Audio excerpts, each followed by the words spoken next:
வணக்கம். பிஎஸ் ஜோதிடம். இந்த ஜோதிட சேனலில் கன்னி ராசி குரு பெயர்ச்சி பலன்கள் 2026 கன்னி ராசிக்காரர்களுக்கு குரு பகவான் பெயர்ச்சி பெற்று ராசிக்கு 11 அமரக்கூடிய காலங்களில் எவ்வளவு நற்பலன்களை தருவார் என்பதை பற்றி பார்ப்பதுதான் இந்த பதிவு. கன்னி ராசி புதன் பகவான் ஆட்சி உச்சம் மூலத்திரிகோணம் பெறுகின்ற மிகவும் உயர்ந்த ராசி என்றுதான் சொல்ல வேண்டும். கன்னி ராசிக்காரர்களுக்கு இந்த ராசியில் பிறந்த உங்களுக்கு குரு பகவான் ராசிக்கு 11ஆம் இடத்தில் உபஜயஸ்தானத்தில் மிகவும் சிறப்பான இடம், அதிர்ஷ்டங்களை அள்ளி கொடுக்கின்ற ஸ்தானம், உங்களுடைய நீண்ட நாள் கனவையும் நினைவாக மாற்றித் தரக்கூடிய மிகப்பெரிய ஒரு அதிர்ஷ்ட காலம் உங்களுக்கு வரப்போகிறது என்று தான் சொல்ல வேண்டும். ஒரு குரு பகவானுக்கு மட்டும் இவ்வளவு சிறப்பான பலன்கள் கிடைக்குமா? புதனுக்கும் குருவுக்கும்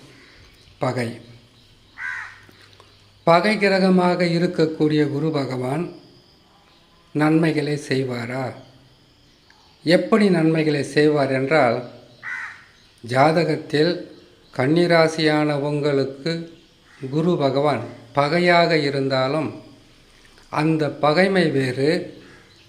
இப்பொழுது கோட்சாரம் என்று சொல்லக்கூடிய கிரக பெயர்ச்சி காலங்களில் குரு பகவான் தருகின்ற பலன்கள் வேறு. இருப்பதோ 12 ராசி, 9 கிரகங்கள், 12 ராசி, 27 நட்சத்திரங்கள்.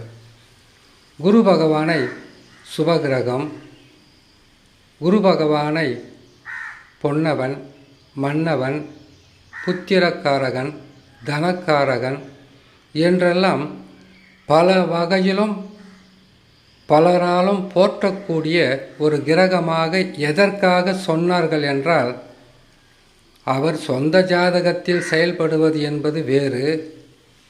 பெயர்ச்சி பெற்று அமர்ந்தால் சமமான பலன்களை தருவார். பகை, நட்பு, நீசம் என்றெல்லாம் குரு பகவானுக்கு அந்த வேறுபாடு என்பது எப்பொழுதுமே கிடையாது. அதனால் கன்னி ராசிக்காரர்களுக்கு உபஜயஸ்தானம் என்றால், நீங்கள் ஒரு வேலையை செய்கிறீங்க, அதில் ஒரு வருமானம் வந்து உங்களுக்கு பற்றாக்குறையாக இருந்தால் செய்யும் தொழிலில் அதிகப்படியான வளர்ச்சியும் பொருளாதார உயர்வும் மன நிம்மதியும் சந்தோஷமும், எடுக்கும் அனைத்து வகையான செயல்களிலும் எளிதில் வெற்றி பெறக்கூடிய அமைப்பை தருவது தான் குரு பகவான், தரப்போவது தான் குரு பகவான். இந்த காலகட்டங்களில் மிகவும் கவனமாக இருந்து உங்களுக்கு வர வேண்டியதை கிடைப்பதை, உங்களை காப்பாற்ற உங்களுடைய வாழ்க்கைக்கு தேவையான பல வகையான நன்மைகளை செய்து உங்களை காப்பாற்றி கொள்ள வேண்டும். எதற்காக இதை சொல்கிறோன்னு கேட்டிங்களேனாக்கா, குரு பகவான் 12 ஆண்டுகளுக்கு ஒரு முறை தான் ராசிக்கு 11 வருவார். அதுவும் கன்னி ராசி என்பது உபஜய ராசி. உபஜய ராசியான உங்களுக்கு சராராசியில் உச்சம் பெறுகின்ற, சராராசினா உங்களுக்கு புரியாதுன்னு நினைக்கிறேன். உபஜய ராசி என்றால் மிதுனம், கன்னி, தனுசு, மீனம். சரம் என்றால் மேசம், கடகம், துலாம், மகரம். சரளமான பணப்புழுக்கத்தை தரக்கூடிய ஒரு யோக காலம்தான் ஆரம்பமாச்சுன்னு சொல்லணும். இன்னும் புகழ்ந்து பேசலாம். நீங்கள் லட்சாதிபதி யோகத்தில் வருகிறீர்கள் என்று கூட சொல்லலாம், கோட்டீஸ்வர யோகம் என்று சொல்லலாம். ஒருவேளை தினமும் கூலி வேலைக்கு செல்கின்ற தொழிலாளிகளாக இருந்தால் கோட்டீஸ்வர யோகம் என்று சொல்லிவிடக்கூடாது. இப்பொழுது இருக்கின்ற நிலையிலிருந்து கடன்களை அடைக்கவும் புதிதாக பொன் பொருள் சேரவும் குடும்பத்தில் சுப நிகழ்ச்சிகள் நடத்தி கொடுக்கவும் குரு பகவான் தயாராக இருக்கிறார். கடந்த ஆண்டில் 10ஆம் இடத்தில் இருந்தார்.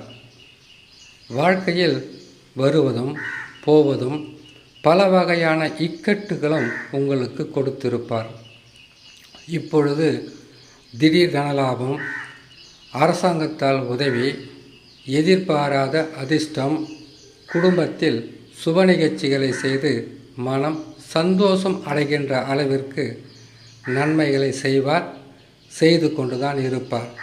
உங்களை காப்பாற்றி கொள்ள இது ஒரு முக்கியமான காலகட்டம் என்று சொல்லலாம்.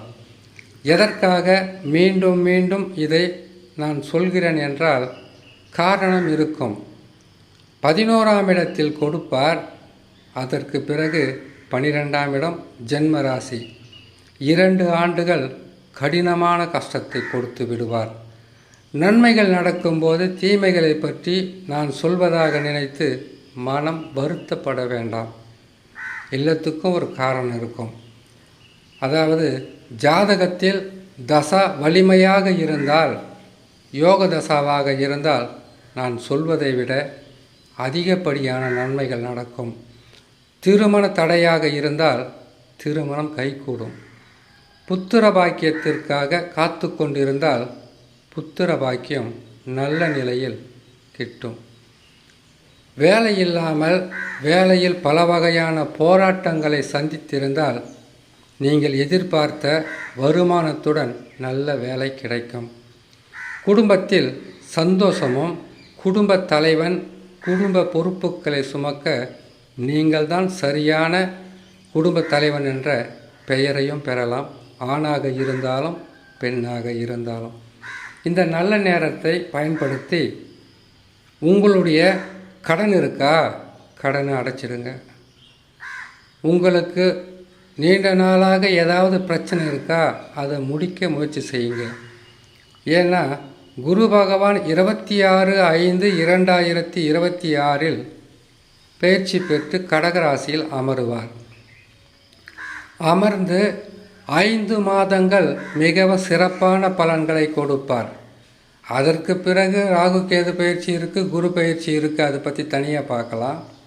இப்பொழுது உங்களுக்கு நல்ல நேரம், யோக காலம், மிகவும் சிறப்பான பொருளாதார உயர்வை கொடுத்து உங்களுக்கு நற்பலன்களையும் நன்மைகளையும் தர குரு பகவான் தயாராக இருக்கிறார் என்று தான் சொல்ல வேண்டும். ஆகையால் கன்னிராசிக்காரர்களுக்கு கடந்த ஆண்டில் இருந்த பிரச்சனைகள் துளியும் இல்லாமல் பல வகையிலும் அதிர்ஷ்ட காலங்களும் அதிர்ஷ்ட காற்றும் உங்கள் பக்கம் வீசுகிறது என்று சொல்லி இந்த நல்ல பதிவில் உங்களை நான் சந்திக்கிறேன். நன்றி, வணக்கம்.